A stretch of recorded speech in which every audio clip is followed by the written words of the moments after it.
প্রিয় ছাত্রছাত্রীরা, আমি সোমা চক্রবর্তী। আমি চলে আসলাম আজকে একটি নতুন ভিডিও নিয়ে। আজকে আমি তৃতীয় শ্রেণীর পরিবেশের একটি প্রথম পর্যায়ক্রমিক মূল্যায়নের একটি নমুনাপত্র তোমাদের সাথে আলোচনা করব।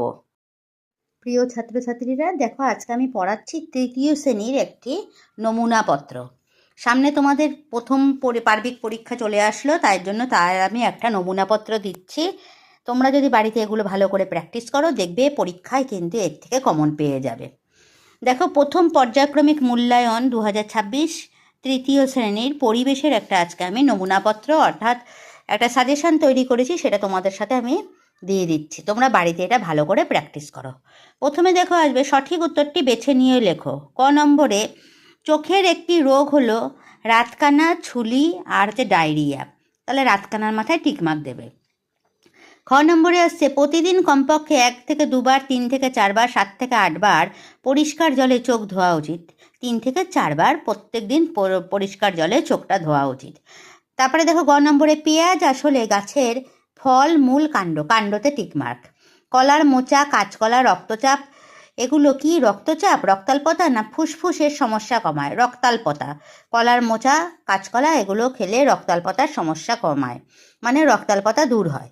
কোনটি প্রাণীজ খাদ্য নয়? কোনটি প্রাণীজ খাদ্য? দুধ, মধু আর সয়াবিন। দুধ দেখো, যে কোনো প্রাণীর থেকে, গরুর দুধ, ছাগলের দুধ আমরা খাই, সেটা প্রাণীর থেকে। মধুও আমরা গাছ থেকে পাই, সেগুলো থেকে প্রাণ আছে তাদের মধ্যে। যেহেতু সয়াবিনটা হচ্ছে প্রাণীজ খাদ্য নয়। দেখতে পেয়েছো কোনটা হবে? সঠিক বাক্যে ঠিক এবং সঠিক নয় বাক্যে পাশে ভুল লেখো। ফুটবল, কবাডি খেললে শরীরের ব্যায়াম হয়, এটা ঠিক না ভুল? ঠিক। খ নম্বরে আছে, মাথা, গা, হাত পা দেখে অনিয়মিতভাবে পরিষ্কার করা উচিত, এটা ভুল, কারণ এটা প্রতিদিন পরিষ্কার করতে হয়। দেখে নাও কোনটায় কি হবে, আমি সব কিছু উত্তর তোমাদের লিখে দিয়েছি। অন্য খাবার কম খেয়ে যত বেশি ফল খাওয়া যাবে তত মোটা হওয়ার সম্ভাবনা বাড়ে। তাহলে কি বলেছে? অন্য খাবার কম খেয়ে ফল বেশি খেলে মোটা হওয়ার সম্ভাবনা বাড়ে। এটা ভুল না ঠিক? এটা ভুল, কারণ ফল বেশি খেলে মোটা হওয়ার সম্ভাবনাটা কমে, এখানে আছে বাড়ে। তারপর দেখো, দাঁত পরিষ্কার করতে ওপরের দাঁতে ব্রাশ টানবে ওপর থেকে নিচে। এটা দেখো ঠিক, এটা ঠিকভাবে, এটা দাঁত পরিষ্কার করতে গেলে ওপরের দাঁতে কিভাবে ব্রাশ টানতে হবে? ওপর থেকে নিচে, এটা হচ্ছে ঠিক। নম্বরে আছে শূন্যস্থান পূরণ। টক, ঝাল, মিষ্টি যুক্ত একটি ভাজা খাবার হলো কি হবে? চানাচুর। আমি ফাঁক পূরণে কি বসবে বসিয়ে দিয়েছি। চামড়ার কাজ হলো কি হচ্ছে? স্পর্শ অনুভব করা। তারপরে গ নম্বরে দেখো, গিরগিটি তার শরীরের কি রং বদলাতে পারে? গিরগিটি হবে ফাঁক পূরণে। চামড়ার কাজ হলো ড্যাশ, হাতে ফাঁক পূরণে হবে স্পর্শ অনুভব করা। যা খেয়ে ড্যাশ করা যায়, অর্থাৎ দেখো ফাঁক পূরণে কি হবে? হজম করা যায়, তা খাবার, তাকে আমরা কি বলি? খাবার জিনিস বা খাদ্য। যা খেয়ে হজম করা যায় তা খাবার জিনিস বা খাদ্য। দেখো হয়ে গেল 3 নম্বর। 4 নম্বরে কি আছে দেখতে পাচ্ছ? ক স্তম্ভের সাথে খ স্তম্ভ মেলাও। ক স্তম্ভে কি আছে দেখো? পেঁপে, তারপরে আনাজ, আনারস, আম, তারপরে দেখো আঁচ আর স্বাদ। আর খ নম্বরে মেলাতে হবে পেঁপের সাথে হজম, অর্থাৎ পেঁপে খেলে হজম হয়। আনাজের সাথে দেখো সবজি। আনারস দেখো বিদেশ, আনারস বিদেশে পাঠানো হয় তাই বিদেশ। আর তারপরে দেখো এটা আমটা হবে ফজলি, আঁচ হচ্ছে কয়লা, আর স্বাদ হচ্ছে জিহবা। দেখতে পেয়েছো কিভাবে মেলানো আছে? সেইভাবে তোমরা খাতায় নিয়ে প্র্যাকটিস করে মিলিয়ে নেবে। আমি যেভাবে তোমাদের দেখো সুন্দর করে কিভাবে পরীক্ষায় প্রশ্ন আসবে, কিভাবে লিখবে, আমি সবটা তোমাদের কাছে তুলে ধরছি। তারপরে দেখো, এক কথায় উত্তর দাও। শরীরের কোন অংশ দিয়ে আমরা শ্বাস নিই? নাক দিয়ে। এটা দেখো কিভাবে এক কথায় উত্তর দাও লিখবে, সেটা আমি দেখিয়ে দিচ্ছি। তারপরে দেখো, কোন ফল কাঁচা অবস্থায় সবজি? আমি দুটো লিখেছি, পেঁপে আর কাকুর। এইটা হচ্ছে কাঁচা অবস্থায় সবজি আর পেকে গেলে ফল। কোন ফল কাঁচা অবস্থায় সবজি? তোমরা যে কোনো একটা লিখবে। কাঁটাযুক্ত একটি বিষ ফলের নাম লেখো। ধুতরা। কোন গাছে ফল আমরা খাই? কি আছে এটা? কোন গাছের, ফল না, কোন গাছের রস আমরা খাই? দেখতে পাচ্ছ তোমরা কি আছে লেখা? দেখে না, কোন গাছের রস আমরা খাই? খেজুর গাছের রস আমরা শীতকালেও খাই, খেজুরের রস। এবার দেখো 6 নম্বরে, 2-1 কথায় উত্তর দাও। কি আছে?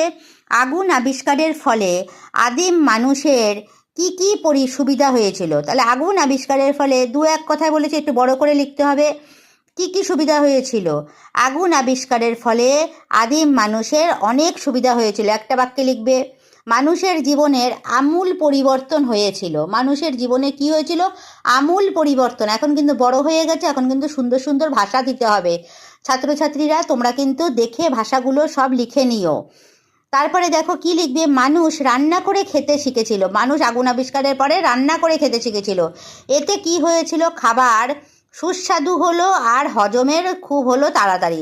খাবার খুব কি হতো? খাবার খুব সুস্বাদু হতো, যেহেতু রান্না করলে খাবারটা সুস্বাদু। কাঁচা মাংস খেতে আগে, আগুন আবিষ্কারের পরে সেটা কি করতে শিখলো? মানুষ রান্না করে খেতে শিখলো। তাহলে খাবারটা হয়ে গেল সুস্বাদু আর কি হজম হতো তাড়াতাড়ি, যেহেতু রান্না সেদ্ধ করা খাবার খেলে হজম হতো মানুষের তাড়াতাড়ি। এছাড়াও আগুন আবিষ্কারের ফলে আরও তোমরা লিখতে পারো, আমি এই 3টে পয়েন্টে লিখেছি বাক্যে। এছাড়া লিখতে পারো যে আগুনকে মানুষের পশুরা ভয় পেত, তাই আগুন তারা গুহার সামনে ধরিয়ে রাখতো। নানা দিকে আগুন আবিষ্কারের ফলে মানুষের জীবনে সুবিধা হয়েছিল। আমি 2-3টে পয়েন্ট তুলে ধরেছি, তোমরা আরও লিখতে পারো। আমাদের ইন্দ্রিয় কয়টি ও কি কি? আমাদের ইন্দ্রিয় 5টি। কি কি? চোখ, কান, নাক, জিহ্বা ও ত্বক। ত্বক বা চামড়া লিখতে পারো, জিহ্বা বা জিভ লিখতে পারো। আমি এই 5টা প্রশ্ন দিয়ে উত্তর হবে কি কি ইন্দ্রিয়, তোমাদের আমি এটা বলে দিলাম। দেখো, চোখ, কান, নাক, জিহ্বা ও ত্বক। চোখ রে চক্ষু লিখতে পারো, কান রে কর্ণ লিখতে পারো, নাক রে নাসিকা লিখতে পারো, জিহ্বা ও ত্বক। এইভাবে করে সাধুঘতেও লিখতে পারো। আমি পুরো যেটা তোমরা বুঝবে আমি সেটাতেই লিখে দিলাম, তোমরা তোমাদের মতো লিখতে পারো। তাহলে কীভাবে কেমনভাবে পরিবেশের প্রশ্নের উত্তরগুলোও লিখবে, আমি কিন্তু কিভাবে প্রশ্ন আসবে সবটাই তোমাদের কাছে তুলে ধরলাম। আশা করছি তোমাদের আর কোনো বুঝতে সমস্যা হচ্ছে না। এটা তোমরা সুন্দর করে বুঝতে পেরেছো। এই আশা করছি এইভাবে করে যদি তোমরা প্র্যাকটিস করো, তাহলে তোমরা পরীক্ষায় কিন্তু খুব সুন্দর উত্তর করতে পারবে। আমি যে তোমাদের সাজেশনটা দিয়ে দিলাম, তোমরা পরীক্ষায় পুরো হুবহু কমন পাবে। তোমরা এবার খাতা বের করে পুরো লেখাটাকে লিখে ফেলো, আর খাতার মধ্যে পুরো এইভাবে তোমরা প্র্যাকটিস করো যেভাবে আমি বললাম। তাহলে তোমাদের আর কোনো পরীক্ষার সময় সমস্যা হবে না। আশা করছি তোমাদের আমার পড়ানোটা, আমার যে সাজেশন, এগুলো তোমাদের খুব ভালো লাগছে। তাহলে তোমরা আমাকে কমেন্ট করে একটু অনুপ্রেরণা দিও, আর আমার চ্যানেলটাকে সাবস্ক্রাইব করে দিও। লাইক, শেয়ার, কমেন্ট করে চ্যানেলটাকে এগিয়ে নিয়ে যাও।